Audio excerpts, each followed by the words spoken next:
Bahkan sakaratul maut yang dirasakan oleh Nabi, sakaratul mautnya Nabi 2 kali sakaratul mautnya kita.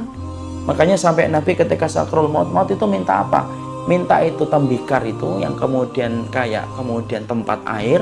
Kemudian Nabi itu meminta air itu dimasukkan tangannya ke tempat air itu, kemudian diusapkan wajahnya.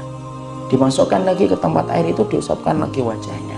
Sambari Nabi berkata apa? Allahumma inna lil mauti la sakaratun. Ya Allah, ternyata setiap kematian itu punya pintu yang bernama sakarat. Kenapa kok kayak gitu? Karena masih di dunia. Makanya kita lihat kayak Ibunda Maryam. Bapak tahu dan Ibu ngerti, Ibunda Maryam salah satu wanita yang dicintai oleh Allah. Rahimnya saja dipilih oleh Allah ketika Allah menitipkan Isa di dalam rahimnya Bunda Maryam. Wanita ini, Pak, saking dicintai oleh Allah, Imam Ibnu Katsir itu berkata, Ibunda Maryam itu siklus bulanan seumur hidupnya hanya 3 kali tok. Tapi apakah kemudian Ibunda Maryam hidupnya gampang? Enggak, susah. Beliau kemudian dituduh sebagai wanita pezina, di mana beliau tidak mampu menjelaskan bahwasanya perutnya ketika hamil ini adalah titipan Allah. Mana bisa menjelaskan? Orang sekarang aja mungkin juga susah kok memahaminya, apalagi zaman itu sebelum Masehi. Makanya sampai kalau kita ngelihat detik-detik ketika Ibunda Maryam itu kemudian terusir dari rumahnya, itu kisahnya menyedihkan. Terusir dalam keadaan Ibunda Maryam itu nangis, saking tidak kuatnya beliau jalan, kemudian beliau bersandar ke pohon kurma. Sampai Ibunda Maryam aja mengatakan apa? Allah menyampaikan fa'aja'al makhatu ila jitin nakhlati qalat ya laitani mitu qabla hadza wa kuntu nazaman siya. Dalam surat Maryam 23 sampai Ibunda Maryam dia bersandar ke pohon kurma, dia kemudian ngomong, ya Allah, buat saya ini dimatikan saja supaya saya itu dilupakan orang dan tidak dihiraukan orang. Itu siapa? Ibunda Maryam. Padahal beliau ini wanita penduduk surga, bersama dengan Asyah, bersama dengan Khadijah, dan bersama dengan Fatimah, dan bersama dengan Ibunda Aisyah.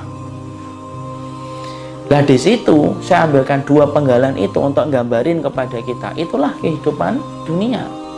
Makanya kalau kita pengen mengharapkan puncak bahagianya di dunia itu tidak mungkin, pasti Allah memberikan ujian. Makanya di dalam sunnah itu tidak ada istilah rumput tetangga lebih hijau, itu tidak ada dalam sunnah. Kok tidak ada, Ustaz? Loh, pasti ada kesulitannya. Cuma beda-beda casingnya itu saja.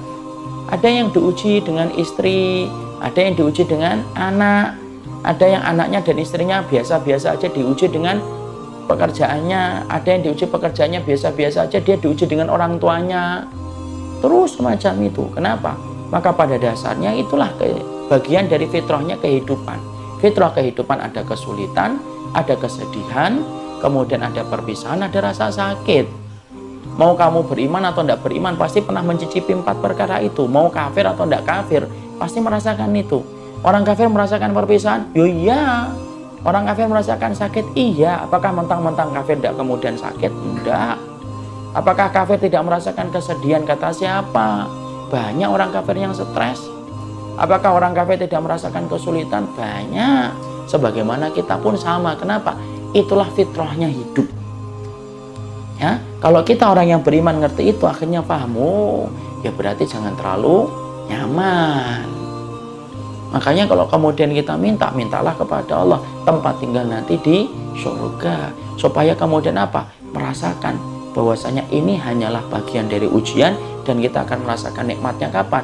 Ketika kita nanti meninggal dunia, ketika beriman sama Allah. Jadi orang yang beriman, kenapa kok diuji terus, Ustaz? Supaya nikmat ketika meninggal dunia itu, dia istirahat dari perjalanan berat yang dia tempuh ketika hidup.